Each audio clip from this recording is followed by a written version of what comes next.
بسم اللہ الرحمن الرحیم۔ السلام علیکم ورحمۃ اللہ وبرکاتہ۔ ڈیئر ویورز، اس ویڈیو میں ہم جانیں گے معرفہ اور نکرہ کی تعریفات اور معرفہ کی اقسام کے بارے میں۔ ڈیئر ویورز، تعریف اور تنکیر کے اعتبار سے اسم کی دو اقسام ہیں، نمبر 1 معرفہ اینڈ نمبر 2 نکرہ۔ معرفہ یعنی پراپر ناؤن، وہ اسم کہ جس سے کوئی خاص معین اور اسپیسیفک شے سمجھی اور مراد لی جائے وہ معرفہ کہلاتا ہے۔ فار ایگزامپل، اگر کسی کا نام زید ہو تو وہ نام اس کے ساتھ خاص ہے، اسپیسیفک ہے، لہذا لفظ زید معرفہ کہلائے گا۔ ڈیئر ویورز، عربک گرامر میں معرفہ کی 7 اقسام ہیں۔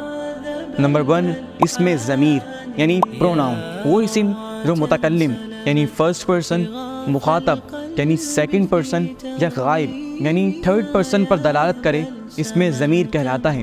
فار ایگزامپل، آپ علیہ الصلوۃ والسلام کا فرمان مبارک ہے، انا خاتم النبیین لا نبی بعدی، یعنی میں آخری نبی ہوں اور میرے بعد کوئی نبی نہیں ہے۔ اس حدیث مبارک میں موجود لفظ انا چونکہ متکلم یعنی آپ علیہ الصلوۃ والسلام کی ذات مبارکہ پر دلالت کر رہا ہے، لہذا لفظ انا اس میں ضمیر کہلائے گا۔ معرفہ کی دوسری قسم ہے اسم علم، وہ اسم کہ جو کسی چیز کا، کسی جگہ کا یا کسی شخص کا نام ہو وہ اسم علم کہلاتا ہے۔ فار ایگزامپل، المکۃ شہر کا نام ہے، لفظ عمر شخص کا نام ہے، لہذا یہ دونوں اسماء اسم علم کہلائیں گے۔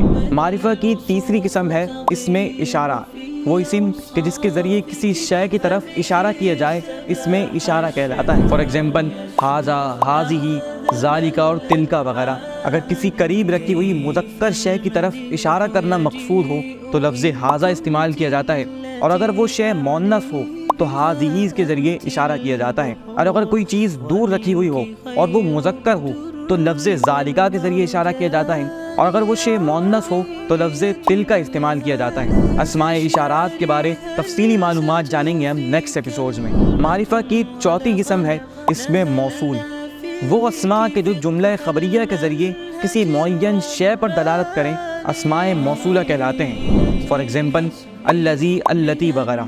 اسماء موصولہ کے بارے تفصیلی معلومات جانیں گے ہم نیکسٹ ایپیسوڈز میں۔ معرفہ کی پانچویں قسم ہے معرف باللام، وہ اسم کہ جس کے شروع میں الف لام ہو وہ معرف باللام کہلاتا ہے، اور جو اسم معرف باللام ہو وہ معرفہ کہلاتا ہے۔ فار ایگزامپل، لفظ الکتاب، چونکہ اس کے شروع میں الف لام ہے لہذا لفظ الکتاب معرف باللام کہلائے گا۔ معرفہ کی چھٹی قسم ہے معرف بالاضافہ، یعنی وہ اسم نکرہ کہ جس کی اضافت اور نسبت کسی معرفہ کی طرف کر دی گئی ہو وہ بھی معرفہ بن جاتا ہے۔ فار ایگزامپل، قلم زید، اب لفظ قلم نکرہ ہے لیکن چونکہ اس کی اضافت اور نسبت معرفہ کی طرف کر دی گئی ہے، لفظ زید کی طرف کر دی گئی ہے، تو یہ اسم نکرہ بھی معرفہ بن جائے گا۔ معرفہ کی ساتویں اور آخری قسم ہے معرف بالندا، وہ اسم نکرہ کہ جس کے شروع میں حرف ندا ہو وہ معرف بالندا کہلاتا ہے۔ فار ایگزامپل، لفظ رجل، یہ نکرہ ہے لیکن اگر اس کے شروع میں اور اس کی ابتدا میں حرف ندا لگا دیا جائے اور یا رجلو کہا جائے تو یہ بھی معرفہ بن جائے گا۔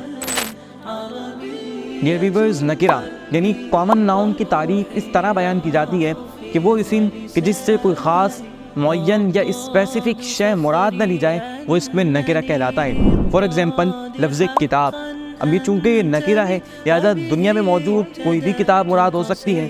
اسی طرح لفظ قلم، اب چونکہ یہ نکرہ ہے لہذا اس سے کوئی سبھی قلم مراد لیا جا سکتا ہے، یعنی کوئی اسپیسیفیکیشن اور کوئی اختصاص نہیں ہے، لہذا یہ دونوں اسماء اس میں نکرہ کہلائیں گے۔